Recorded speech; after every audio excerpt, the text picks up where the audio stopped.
변화의 때는 오는가? 오늘 창세기 41장 뒷부분에 요셉 이야기를 통해서 이 질문으로 우리 자신에게 묻는 질문인 것 같아요. 변화의 때는 오는가?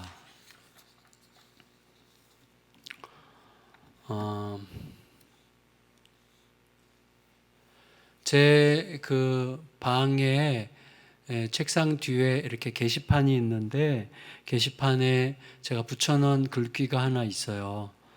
그거는 제가 진을 빼는 상황에서 어떻게 하다 보니까 적게 된 글귀인데 거룩은 상처를 입고 견디는 세월이다. 이제 이렇게 제가 적었어요. 그래서 제가 적긴 했지만 참 잘 썼다 이런 생각이 들었는데 그래서 우리 국민일보 기자랑 또 조선일보 기자랑 저 인터뷰하러 왔을 때 그걸 다 찍어 갖고 갔어요. 그래서 자기 책상에 붙여놨다고. 사실인지 모르겠는데 어느 순간 하나님께서 이렇게 마음에 탁 주셨어요. 거룩. 삶의 목적이 사실은 새 삶의 목적이 행복이면 우리는 불행할 수밖에 없어요. 왜냐하면 행복은 항상 저쪽에 있기 때문에 나는 항상 불행한 조건 속에 있다고 의식할 수밖에 없어요. 행복을 항상 찾아가게 되는데 삶의 목적이 거룩이면 거룩이라는 건 뭐냐면 내가 하나님께 속한 자라고 하는 사실을 잊지 않고 사는 건데 하나님은 고통 속에도 계시고 또 하나님은 고통이 없는 영광 중에도 계시기 때문에 어디에 있든지 간에 하나님과 함께 복됨을 내가 인식할 수 있기 때문에 그게 진짜 사는 길이죠. 그게 거룩인데 근데 그 거룩을 이루기 위해서는 뭐가 필요하냐면 견디는 세월이 필요해요. 그래서 거룩은 상처를 입은 채 상처를 입으면 우리는 못 견디죠. 그래서 피하거나 도망치거나 아니면 악을 쓰거나 하는데 상처를 입고도 견디는 세월이다. 어떻게 상처를 입고도 견딜까요? 하나님의 절대적 어떤 가치를 깨닫게 되기 때문이죠. 그게 요셉의 인생이고 그게 사실은 우리들의 삶에서 반복되는 인생이거든요. 그래서 제가 변화의 때는 오는가? 라고 이렇게 질문을 붙였을 때 제 자신이 한번 생각해 봤어요. 나는 어땠지? 이렇게 돌아봤어요. 중고등학교 때도 계속 기다렸던 것 같아요. 변화를. 그래서 우리 집은 이렇게 찢어지게 가난한 채로 끝나는 건가? 이렇게. 제가 초등학교, 중학교, 고등학교, 대학교 초반까지 계속 지하실에서 살았거든요. 저희 집이. 그리고 한때는 이제 저희 형과 둘이서 연탄 창고에서 이제 지낸 적도 있어요. 한 2년 정도는. 그래서 나는 내가 그냥 이렇게 찢어지게 가난한 상태로 끝나는 줄 알았어요.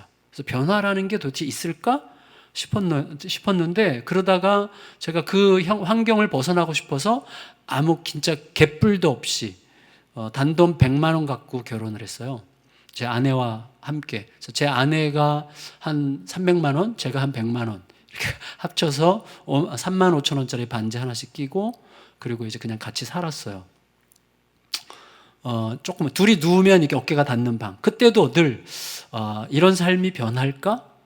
그런 삶. 그런 어떤 압박이 늘 있었던 것 같아요. 그러다가 계속 이제 월 10만 원짜리 교육전도사 생활하다가 좀 더 나은 데로 가서 한 30만 원 받는 교육전도사 생활을 하다가 그때 막 숨을 쉬는 것 같았는데 또 한 6개월 지나니까 또 다시 과연 변화는 있는가? 나는 저는요, 제가 그냥 이렇게 좀 찌질하게 목회하다가 끝날 줄 알았어요.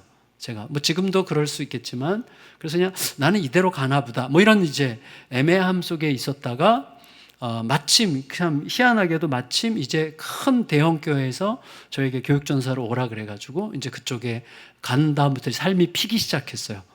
삶이 피기 시작했는데 그때까지는 거의 결혼해서 한 10년 넘게까지 저는 경제적인 문제로 인한 변화에 대한 기대였어요. 나는 이렇게 좀 빠듯하게 빡빡하게 이렇게 늘 쪼들리며 늘 돈 걱정하면서 이렇게 나는 죽을 때까지 이렇게 살아야 되나 이렇게 느꼈다가 이제 좀 대형교회 안정적으로 딱 가니까 그때부터는 돈 문제가 더 이상은 아니지만 그래도 빠듯했지만 이제 먹고 살만한 한 달에 한 번은 외식할 수 있는 이런 상태로 들어갔는데 그때부터는 딱 들어오는 게 뭐냐면 내 명예심이었어요. 내 존재감. 그래서 내 존재는 나는 이렇게 그냥 조용히 죽어가는 한 일개 부목사로 끝날까?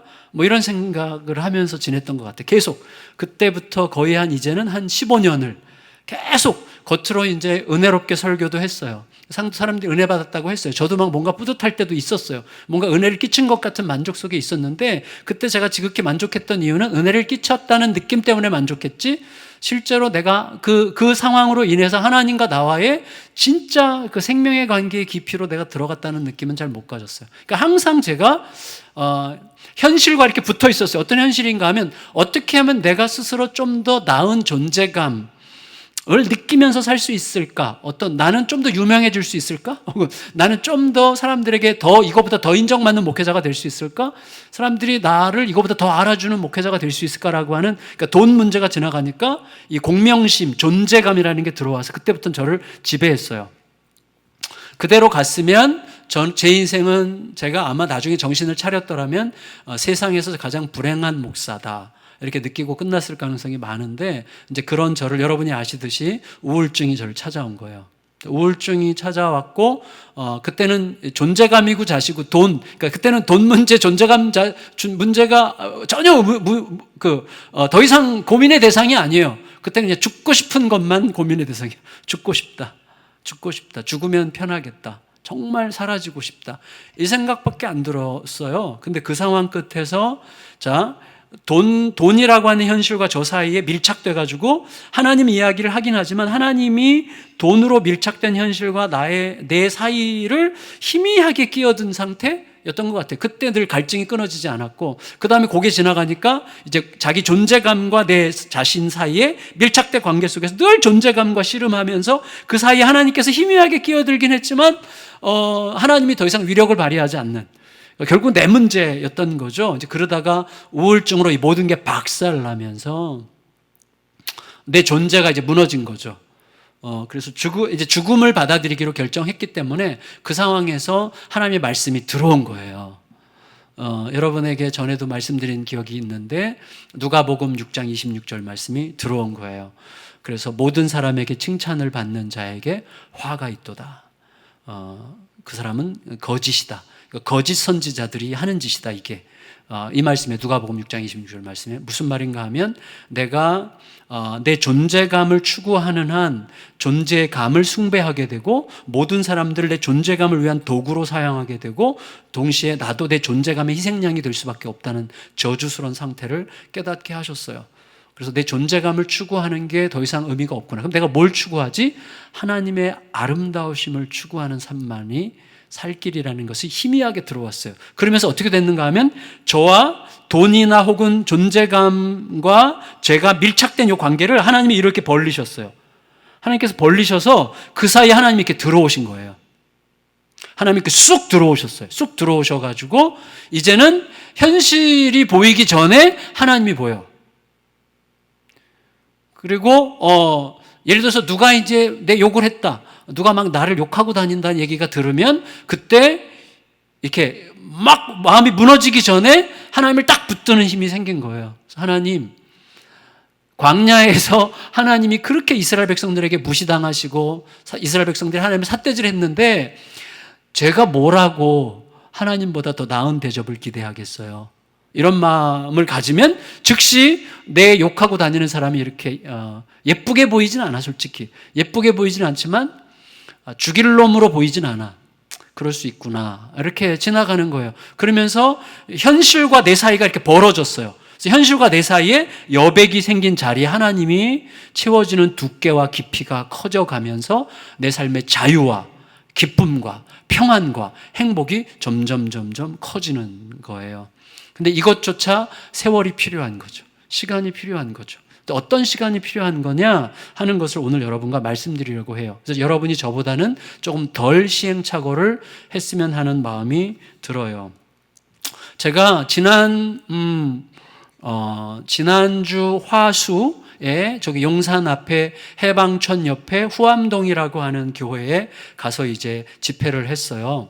그 교회는 개척한 지 4년 된 교회인데 청년들만 한 150명 정도가 모여요. 후암동 뒷골목에 아주 건강하게 씩씩하게 일어나고 있는 교회이고 막 아주 불덩이 같더라고요, 교회가. 근데 그 교회가 이제 개척하고 4년 만에 그 교회는 부흥회를 4년에 한 번씩 올림픽처럼 4년에 한 번씩 하기로 결정한 교회인데 이제 첫 부흥회를 이제 제가 영광스럽게 초청을 받았어요. 그래서 이제 갔는데 그 목사님이 어떤 분이냐면 제가 개척하기 전에 섬겼던 그 교회에 제가 떠나면서 전도사님으로 오신 분이야. 제가 떠난 직후에 그 교회 고등부 전도사로 왔어요. 근데 이분이 제가 그분에 대한 소식을 들을 때 인물이 낮구나 이렇게 생각했어요. 왜냐하면 일단 뭐 말씀이 좋다 이거보다도 사람들을 땡기는 힘이 있는 거예요. 땡기는 힘. 그래가지고 성도들이 대예배를 안 가고 고등부 예배를 가는 거야. 대예배 시간이랑 겹치는 그 시간에는 고등부 예배를 가서 예배를 드리고 그리고 연말이 되면 고등부 교사를 하겠다고 자원하는 사람이 줄을 서가지고 학생들이 한 40명인데 고등부 교사들은 한 30명, 40명이 된 거예요. 그래가지고 이제 고등부실이 꽉 차가지고 예배를 드리고 막 그런 아주 특이한 인물이에요. 근데 이제 이 형제가 개척 직후에 개척하자마자 이제 저한테 뭐 자문을 구한다고 여기를 찾아왔었어요. 찾아와서 이렇게 얘기를 들으면서 이 형제가 하는 운동을 제가 들었는데 그게 뭐냐면 쉐이커스라고 있어요. 그 청소년 운동인데 은혜를 받으면 어떻게 되냐면 은혜가 은혜를 창조해요. 그래서 새로운 지혜와 아이디어들이 막 쏟아져 나와요. 그러니까 내가 여러분 이거 꼭 명심하세요. 현실 눈치 보고 사람 눈치 보면 절대로 안 나와요. 이런 지혜는, 창조적인 지혜는 언제 나오는가 하면 하나님이 전부이기 때문에, 나에게 하나님이 전부이기 때문에 사람을 무시하는 게 아니라 사람에 대해서 자유로워. 누가 나에서 뭐라고 말하느냐에 대해서 굉장히 자유로워. 현실이 각박해도 현실에 대해서도 자유로워. 그때 이 사람 속에서 생각지 못했던 창조적인 아이디어들이 나와요. 이 형제는 예수님을 잘 안 믿었던 형제인데 고등학교 졸업하고 대학을 안 갔어요. 대학 갈 필요를 못 느끼고 그냥 건반만 디립다 치다가 건반을 너무 잘 쳐가지고 그 가수 소향과 이제 함께 연주하고 그 반주해주고 막 대형 집회들에서 이제 건반 반주했던 친구예요. 전공도 안 했는데. 그러다가 26살에 군대를 가가지고 이제 27살쯤 됐을 때 말씀을 보다가 말씀에 그냥 삼켜진 거예요. 그 말씀에 그냥 쑥 들어갔대요. 자기도 모르게. 그래서 막 거기서 엉엉 울고 난리가 나가지고 제대하고 바로 이제 총신대학교 1학년에 28살에 들어간 거예요. 뒤늦게 이제 대학생이 된 건데 그 대학생 들어가면서 하나님 앞에 기도했는데 하나님께서 너도 젊지만 젊은이를 키워라. 그래가지고 청소년을 키워야 되겠다 생각을 한 거예요. 그래서 하나님 청소년을 어떻게 키웁니까? 청소년을 너가 못 키운다. 그럼 누가 키웁니까? 너보다 너의 후배들이 청소년을 키우게 해라. 어떻게 우리 후배들이 청소년을 키웁니까? 그랬더니 너희 후배들을 모아서 청소년을 잘 양육할 수 있도록 훈련을 시키고 그 숫자에 맞게 캠프를 해라. 뭐 이런 식의 감동을 받아가지고요. 예를 들어서 이제 막 다니면서 청년들, 여러 막 신학대학들에 다니면서 청소년 캠프를 위해서 헌신할 사람들을 막 멋있게 카피를 만들어가지고 사람들을 모집해요. 그래서 한 30명이 모집이 됐다. 그 30명과 함께 6개월 동안 훈련을 하는 거야. 6개월 동안. 막 이렇게 청소년 사역에 대한 훈련, 복음에 대한 훈련을 막 빡세게 훈련을 하고 6개월 지나고 방학 때가 되면 이제 30명이면 1인당 10명이야. 1인당 10명. 그러니까 한 사람이 10명을 맡게 하는 거예요. 청소년을 300명 모집 이렇게 하는 거예요. 그리고 니네가 모아. 그리고 이제 한 사람이 10명씩을 홍보해서 모아오는 거야. 그리고 이제 스스로 자체로 그 수련회를 할 수 없는 교회들, 작은 교회들에 가서 우리 수련회 이렇게 하는데 보내면 달라. 내가 책임지겠다. 그래서 이제 청년들이 이 친구들을 모아가지고 훈련을 해서 300명 수련을 하는 거예요. 그래서 여기 협성대학교 거기서 주로 많이 했어요. 근데 요새는 학생이 너무 많아지고 훈련받는 젊은이들이 한 80에서 100명이 되고 스텝까지 한 120명이 돼가지고 지금 딱 모집하면 1000명이 명지대학교를 빌려가지고 하는데 그냥 바로 마감이 된대요. 그래서 뭐 이게 너무 이게 빨리 마감이 돼가지고 지금은 뭐 홍보할 것도 없대요. 바로. 근데 중요한 건 이제부터 고소한 얘기를 하려고 그러는데 이런 사람이 넘어져야 고소해요. 제가 너무 신뢰하는 이제 후배가 됐는데 이 후배가 이제 40대 초반인데 4년 전에 개척을 했어요. 개척을 했는데 작년인가 올해 초인가 작년에 교회를 그만두려고 했대요. 그래서 왜 그만두려고 그랬냐? 그랬더니 자기는 개척하고 한 3년 내로 청년들이 500명쯤 모일 줄 알았대요. 근데 3년 됐는데 100명 정도 모였어요, 청년이. 너무 낙심이 됐어요. 3년에 청년이 100명 모인다는 것에 실망한 너는 사기꾼이다. 제가 그렇게 말해야 돼요. 왜냐하면 사실 3년에 100명 모이는 청년 그런 교회는 없거든요. 없는데 본인이 때와 하나님의 하나님의 뜻을 잘못 계산을 해가지고 과욕을 부려가지고 이제 막 일어날 줄 알았는데 한 3년 정도 100명 이렇게 되니까 약간 실망이 되는 데다가 어른들이 이제 좀 어른들이 좀 와서 이제 어른들까지 지금 한 200명 정도 되는데 어른들 중에 이제 그렇게 낙심한 상태에서 어른들 중에 그 미군 부대가 그 곁에 있으니까 미군 대령 와이프가 출석을 하기 시작했대요. 한국 사람인데. 그래서 이제 출석을 했는데 그 사람이 너무 이게 입이 세고 말이 많은 사람인데 이분이 이제 목사님이 마음에 안 들면 사람들 모아놓고 막 흉보고 막 뒷담화하고 막 이렇게 하니까 그걸 이제 몇 번 겪다 보니까 너무 힘든 거예요. 또 어른인데 자기가 젊은 목사가 어른들을 또 어떻게 할 수도 없어서 막 쫄리다가 내가 왜 이분들을 받았을까? 내가 왜 교회를 시작했을까? 또 그분들에게 나가라고 할 수도 없고 막 이런 마음 속에서 내가 그냥 교회를 그만둬야 되겠다. 목회를 그만두고 하나님께서 뭘 부르시는지 알아보고 내가 일단 사표를 내야 되겠다 생각하고 자기가 정말 신뢰하는 한 분을 불러서 내가 다시 이제 사임해야 될 것 같다고 그랬더니 그분이 사임하시면 저랑 둘이 같이 시작합시다. 그래서 이제 사임하는 거로 결정이 돼서 이제 토요일 날 저녁 때 딱 기도를 끝냈어요. 그러니까 마음이 그렇게 자유롭더래요. 마음이 너무너무 사임하기로 결정하니까 너무너무 자유롭더래요. 그래가지고 이제 교회를 갔는데 아니나 다를까 또 대령 그 부인과 몇 사람이 앉아가지고 막 이렇게 하고 있는 거예요. 그러니까 이제 근데 중요한 건 뭐냐면 그 전날 모든 걸 내려놓기로 결정을 했기 때문에 예뻐 보이는 거야. 희한하죠? 사람이요. 제가 교책하기 전에 그 교회에서 저를 정말 힘들게 했던 분이 있거든요. 이가 갈리도록 힘들었고 그 다음에 그분이 타는 좋은 승용차와 비슷한 종류의 차를 타는 사람도 싫었고 그리고 그런 차를 앞에 그런 차가 가면 그 차 뒤를 안 따라갔어요. 제가 너무 막 신경질이 나가지고 그 차를 앞장서 가든지 막 다른 데로 가든지 너무 꼴 보기가 싫어가지고 상처라는 거 그렇게 무서운 거예요. 트라우마라는 게 정말 무서운데 근데 놀라운 것은 제가 그 교회 딱 사임하고 개척했잖아요. 하자마자 그 교회 젊은이 결혼식 이제 주례를 하러 제가 갔는데 거기에 그분들이 온 거예요. 그분들을 제가요 일일이 다 안아줬어요. 정말 사랑하는 마음으로. 희한해요. 사람의 마음은요 안 그럴 수도 있지만 저는 희한하게 마음속에 이렇게 내려놓잖아요. 내려놓으면 어떤 상태가 되면 그 사이에 하나님이 들어오세요. 그러니까 우리가 이렇게 현실 속에서 내 존재감이라든지 물질이라든지 현실적 안정이라고 하는 어떤 기준이라든지 이런 것들이 너무 밀착돼가지고 그걸 딱 붙들고 있으면요 하나님께서 매우 희미하게 지나가세요. 근데 이게 내가 딱 내려놓는 순간 이렇게 벌어진 사이로 하나님이 들어오시면 놀랍도록 관대해지고 놀랍도록 너그러워지고 놀랍도록 여유로워져요. 내가 뭐 망하면 어때? 이 형제가 그렇게 고백했다. 그 전날 하나님 제 인생 망가져도 상관없습니다. 하나님으로 충분합니다. 하나님으로 정말 충분한 상태가 되었습니다. 하나님 이 교회를 사임하는 것을 제가 기뻐합니다. 그렇게까지 이제 간 거예요 마음이. 근데 그 다음날 딱 보는데 그 사람들이 막 얘기를 하고 있는데 너무 예뻐 보여가지고 자기도 모르게 가서 그 사이에 앉았대요. 앉아가지고 진짜 진심으로 어떻게 다들 이렇게 오늘 예쁘세요? 그랬대요.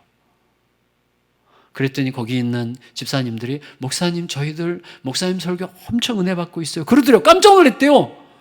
보세요. 내가 전에 그런 말씀 드렸죠. 나를 부담스럽게 하는 어떤 사람과 웃고 떠드는 사람들이 있으면 다 한통속으로 보이는 오류에서 벗어나라고. 그 오류예요. 한통속이 아니에요. 각자 다 다른 생각, 그냥 웃는 일이 생긴 거지. 막 자기들끼리 웃고 있으면 전부 다 내 원수가 되는 거 아닙니다. 이걸 구분하는 힘을 키워야 돼요. 근데 구분하는 힘은 언제 자라냐? 하나님이 내 안에서 두터워지실 때 오는 거예요. 그 힘이. 그래서 가서 딱 앉았는데 너무너무 은혜로워요. 막 이렇게 얘기하니까 분위기가 막 거기 있는 모든 사람들이 다 막 굉장히 따뜻해지는 분위기가 돼가지고 그 순간 자기 속으로 사임을 취소했어. 그 순간 사임을 취소한 거예요. 내가 이 말하면 안 되겠구나. 다시 시작할 수 있겠구나. 이 마음이 들어가서 지금 용기 있게 씩씩하게 잘 하게 됐어요. 그래서 제가 너무 거기서 집회를 인도하고 너무 감동받아서 제 마음속에 이 교회에 승합차가 없어. 그래서 승합차를 우리 교회 이름으로 기증해야 되겠다. 이렇게 이제 마음을 결심하고 왔어요. 근데 저는 집회하러 갔다가 이제 승합차를 하나 이제 잃게 생겼는데 그건 중요하지 않아요. 자, 중요한 건 뭐냐면 틈새예요. 틈새. 여러분을 지금 여러분 머릿속에 딱 들러붙은 문제들 있죠. 들러붙은 문제들. 이렇게 안 떨어지는 문제들. 그게 굉장히 중요해요. 자, 요셉이 어떻게 해서 변했어요? 요셉은 존재감과 밀착되어 있던 친구예요. 그래서 자기가 옳다고 여겨지도록 하기 위해서 형들의 잘못이 빨리 보였죠. 그래서 형들의 잘못을 아버지에게 고자질했다는 건 무슨 뜻이에요? 내가 형들보다 낫고 우월하다는 것을 확인하기 위한 자기 존재감이죠. 또 하나는 아버지의 특권을 다 받으면서도 형들을 위할 줄 몰랐어요. 형들을 위할 줄 모르고 형들이 고되게 노동할 때 자기는 집에 머물러 있었죠. 그만큼 자기의 존재감과 자기의 편안함과 현실이 자기에게 우호적인 그 현실과 완전히 밀착되어 있었단 말이에요. 그런데 이 요셉이 언제 변했을까요? 이 현실과 밀착된 요셉의 존재가 이렇게 벌어질 때 이제 변화가 시작되는 거예요. 그게 언제냐면 형들에 의해서 죽임당하려는 위협 속에 있다가 노예로 팔리잖아요. 형들이 요셉을 노예로 팔아버리죠. 그래, 여러분 생각해 보세요. 형들이 요셉을 노예로 팔아버릴 때 그 요셉을 향한 형들의 경멸하는 눈, 분노하는 눈, 요셉을 멸시하는 그 눈, 죽여버리고 싶어하는 그 눈빛을 잊을 수 있겠어요? 그리고 형들에 의해서 형들이 돈 받고 자기를 노예로 팔아서 노예로 끌려가는 팔레스타인 세겜이라는 곳에서 이집트까지 수레에 실려가지고 팔려러 가려고 할 때 그 얼마나 오랜 시간을 떼약볕에서 에어컨이 있습니까? 떼약볕에 땀 뺄뻘 흘리면서 노예로 끌려가는 그 육체적 고통 이전에 형들의 그 잔혹함에 대한 그 분노와 상처와 아픔과 당황함과 혼란스러움과 갑자기 아버지 얼굴도 보지 못하고 아버지와 영원히 헤어질지도 모르는 어떤 상태 속에 들어간 자기의 고통을 어떻게 헤아릴 수 있겠어요, 우리가? 그때 요셉이 자기의 모든 현실과 자기가 분리되는 거예요. 그러니까 내게 지금 이거보다 더 심각한 일이 생길 수 없는 거예요. 그러니까 내가 그동안 붙들고 있었고 내 자신과 밀착되어 있던 현실과 이렇게 벌어지는 거예요. 그 틈새에는 한 분밖에 들어올 수 없어요. 거기에 누가 들어와, 그 자리에. 여러분, 아버지와 형제들은 이미 멀었고 형제들은 나를 죽이러 갈 수도 없고 애굽에 가면 나에게 호의적인 사람 아무도 없어요. 온 세상에 나에게 호의적으로 나에게 손을 내밀 만한 사람은 아무도 없는 그 상황에서 벌어진 그 자리에 하나님밖에 들어오실 수 없는 거예요. 그래서 그때 형성되는 게 뭐예요? 오직 하나님뿐이다. 나에게는 오직 하나님뿐이다. 이 생각이 들어오는 거예요. 이 생각이. 나에게는 오직 하나님뿐이다. 그 힘이 얼마나 세냐면요, 한참 젊을 때 남의 집 노예인데, 노예는요 미래가 없어요. 미래가 없는데 노예에게 미래가 있다면 몇 가지 길이 있어요. 주인이 나를 양자 삼든지, 굉장히 잘 보여서 양자 삼든지, 아니면 여주인의 이제 세컨드가 되든지, 여주인의 성적 놀이개가 돼서 여주인으로부터 뭔가 혜택을 받든지, 둘 중에 하나예요. 그런데 요셉이 그 힘, 하나님뿐이다, 나에게는 하나님뿐이다라고 하는 힘이 워낙 강하니까 여주인의 치명적인 유혹 앞에서도 나는 하나님 앞에서 죄 지을 수 없습니다라고 함으로써 얼마든지 여주인의 공격에 의해서 감옥 갈 수도 있는 것을 예측할 수 있을 정도의 머리를 가진 요셉이 단호하게 하나님 앞에서 죄질 수 없습니다라고 말할 수 있는 힘으로 작동한 거죠. 그 힘. 현실과 내 사이가 이렇게 벌어져서 현실이 저쪽에 있는 거예요. 내 앞에서 내 가슴에 밀착돼 가지고 나를 좌우하지 않아요. 이게 떨어져 있어요. 현실이 좀 이렇게 멀리 보여요. 하나님이 먼저 보이죠. 하나님이 먼저. 그래서 이전에는요, 제 삶을 돌아보면 이전에 저는 나, 현실, 하나님이에요. 그래서 현실을 통해서 하나님을 봐. 그래서 현실이 잘 되면 하나님도 웃으시는 것 같고, 현실이 잘못되면 하나님도 멀어지는 것 같아요. 근데 순서가 나, 현실, 하나님이면 항상 그래요. 현실이 하나님에 대한 이미지를 만들어요. 그래서 현실이 다 좋고 잘 돌아가면 하나님과의 관계도 좋은 것 같고, 현실이 엉망진창이 되면 하나님도 나로부터 굉장히 멀어지는 것 같은 느낌. 순서가 나, 현실, 하나님이기 때문에 그래요. 이 순서가 바뀌어야 돼요. 나, 하나님, 현실이어야 돼요. 그러면 어떻게 되면 현실이 어떻건 간에 하나님이 먼저 보이기 때문에 현실이 힘들면 이길 힘을 받고, 현실이 좋으면 교만해지지 않을 힘을 받는 거예요. 그래서 항상성, 영적인 건강함의 항상성을 유지할 수 있게 되는 거예요. 그게 이제 굉장히 중요하죠. 그러니까 요셉에게 그 힘이 생겼던 거예요, 요셉에게. 그래서 여러분, 요셉이 그 여인의 치명적인 유혹의 앞에 단호하게 얘기할 수 있었고, 더불어 어떻게 했어요? 나중에 바로왕 앞에 서잖아요. 바로왕이 꿈 해석해달라고. 그때 어떻게 요셉이? 꿈은 내가 하는 게 아니라 하나님이 하시는 겁니다. 그 말은 무슨 말이에요? 왕이시여, 이 나라는 당신이 책임지는 게 아니라 하나님께서 책임지십니다. 그 당시에 바로는요, 신이에요, 신. 신으로 숭배되던 사람이 바로 왕이거든요. 근데 그 신으로 숭배되던 존재 앞에서 하나님을 자랑했어요. 다시 말하면 권력이라든지 힘에 주눅들지 않는 대단한 존재가 된 거죠. 그게 변화예요. 그게 요셉의 변화. 여러분, 우리가 변화를 이야기할 때 여러분이 잘 먹고 잘 살고 서울시 의원이 되고 국회의원이 되는 거죠. 하나도 바라지 않습니다. 그까짓 것이에요. 그런 것들은. 진짜 위대한 변화는 여러분이 어떠한 현실적 환경적 변화에도 불구하고 흐트러지지 않고 흔들리지 않고 하나님 때문에 굳건하게 일어나고 하나님 때문에 교만해지지 않고 하나님 때문에 좌절하지 않는 어떤 상태 속에 들어가는 거예요. 그것을 그래서 요셉의 인생을 가장 잘 요약해 주는 게 베드로전서 5장 6절인데, 베드로전서 5장 6절이 뭐예요? 하나님의 능하신 손 아래서 겸손하라, 때가 되면 너희를 높이시리라, 이거예요. 따라해 보세요. 하나님의 능하신 손 아래서 겸손하라, 때가 되면 너희를 높이시리라.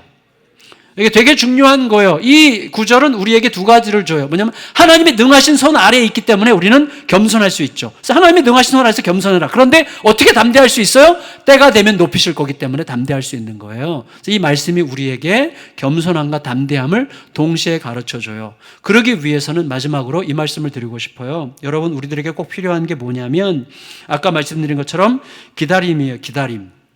하나님의 때를 믿어야 돼. 하나님의 때. 하나님의 때를 믿어야 되고, 두 번째 하나님의 때를 기다릴 때까지 어떻게 해야 되냐, 이 두 가지를 여러분 기억하세요. 하나님의 때를 믿어야 되는데, 여러분 세계 어디를 가든지 최고의 식품은 다 뭐예요? 발효식품이에요. 최고의 식품은 발효식품입니다. 그래서 여러분 이태리의 최고의 식품이 뭐죠? 발사믹이죠. 발사믹. 발사믹은 결국은 뭐예요? 발사믹이? 식초예요. 근데 그 한 병, 조그만 거 한 병에 몇십만 원짜리도 있다 그러잖아요. 엄청나게 비싸요. 근데 우리나라도 잘 담근 식초는 정말 비싸요. 식초는 시간이에요. 시간. 거기 시간이 들어가야 돼요. 어제 우리 음식 특강을 했는데 우리 황경희 선교사님이 음식 특강 저도 들어보니까 우리의 몸에서 제일 중요한 게 미생물이에요. 그래서 미생물이 장에 건강하게 살아있어야 간 우리 온몸이 건강해지는 거예요. 그러니까 장에 미생물이 살아있어야 되는데 그 미생물을 끝없이 제공해 주는 게 이런 발효식품들이에요. 발효식품들이 들어가고 그 미생물들의 먹이가 되는 올리고당이 제대로 들어가줘야 우리 미생물이 건강해지면 장 점막이 튼튼해지고 장 점막이 튼튼해지면 음식물 소화를 잘 흡수하고 걔가 면역력을 일으켜서 아토피, 그다음에 알러지 이런 것으로부터 우리를 치료하고 간이 건강해지고 머리가 잘 돌아가고 지혜가 생기고 그렇게 된다는 거예요. 할렐루야.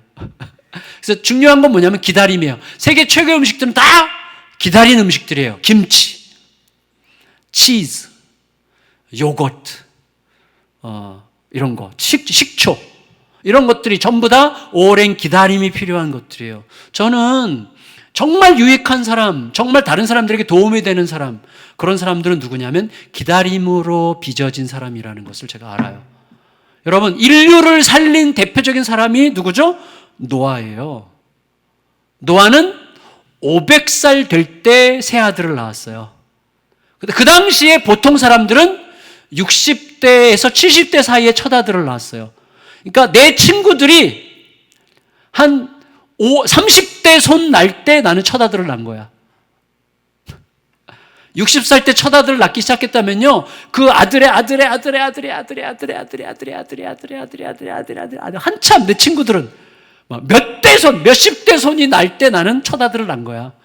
그러니까 노아처럼 오래 기다린 사람이 없어요. 방주를 지을 때도 오래 기다렸죠. 노아는 기다림의 사람입니다. 그가 무르익는 거죠. 저는요, 많은 경우에 하나님께서 우리를 기다리게 하시는 게 참 큰 축복이라고 생각해요. 근데 기다릴 때 막연하게 기다리면 안 돼요. 멍하게 기다리면 안 돼요. 초조하고 불안해하면서 뭐 어쩔 줄 몰라 하면서 뭐야 도대체 뭐 이렇게 하면서 기다릴 필요가 없어요. 어떻게 기억하면서 기다리면 돼요. 기억하면서. 어떤 기억이죠? 내가 어떤 길을 가고 있는 중인지를 기억하면 돼요. 내가 어떤 길을 가고 있는 중인지를 기억하시기 바라요. 그러면서 기다리는 거예요. 뭔데 어떤 길을 가고 있어요? 제가 아까 우리 2, 3부 예배 때 말씀드린 결론인데 이거예요. 자, 저를 따라해 주세요. 우리는, 다시 큰 소리로, 우리는 예수님이 먼저 가신 그 길, 갈 수 있게 길을 닦아 놓으신 그 길, 예수님과 함께 가는 그 길, 성령의 응원으로 가는 길, 성령의 지지로 가는 길, 확실하게 보장된 미래를 보면서 가는 길,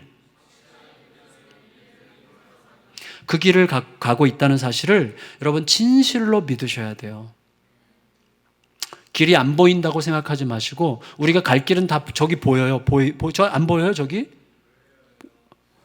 난 안 보이는데? 보여요. 그 길. 승리는 확정되어 있어요, 여러분. 그리스도인들에게는요, 승리가 확정되어 있는 거. 우리는 승리하기 위해서 사는 자들이 아니라 확정된 승리를 확인하기 위해서 살아가는 자들이에요. 그러니까 승리를 보면서 예수님께서 앞서 그 길을 가셨고, 그리고 그 길, 예수님께서 갈 수 있게 닦아놓으신 그 길을 가는 거고, 예수님과 함께 가는 길이고, 예수님의 말씀과 성령의 지지와 응원과 격려를 받으면서 가는 그 길, 확실하게 보장된 미래를 보면서 가는 그 길로 가고 있는 중이에요.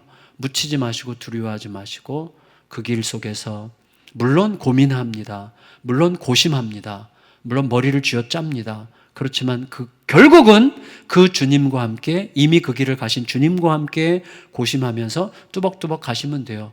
그 길 속에서 우리가 생각지 못했던 하나님의 일하심을 보게 될 거예요. 그렇게 기다림 속에서 익어가고, 그 익어간 사람이 자기도 모르게 주변 사람들에게 향기가 되고, 자기도 모르게 주변 사람들에게 선하고 아름답고 매력적인 영향을 끼치면서 살게 되는 거예요. 그런 은혜의 주인공들, 아름다운 존재들로 계속해서 변화되어 가시기를 예수님의 이름으로 축원합니다. 아멘. 하나님 은혜를 감사합니다. 우리 청년들과 함께 요셉을 묵상하면서 우리 자신에게 변화의 때가 있는가라고 질문하며 어떻게 기다림의 시간을 통과해야 될지를 생각하였습니다. 청년들의 마음속에 잘 남아 이 길을 잘 걷는 은혜를 베풀어 주시옵소서. 현실과 밀착되어 두려워하고 불안해하고 어쩔 줄 모르는 삶에서 이제 조금씩 현실로부터 약간 분리되어 하나님 때문에 현실을 더 잘 볼 수 있고, 하나님 때문에 현실에 더 잘 대응할 수 있고, 하나님 때문에 훨씬 더 책임 있게 되고, 하나님 때문에 훨씬 더 헌신할 수 있는 복된 하나님의 사람들로 서게 하여 주시옵소서. 예수님의 이름으로 기도합니다. 아멘.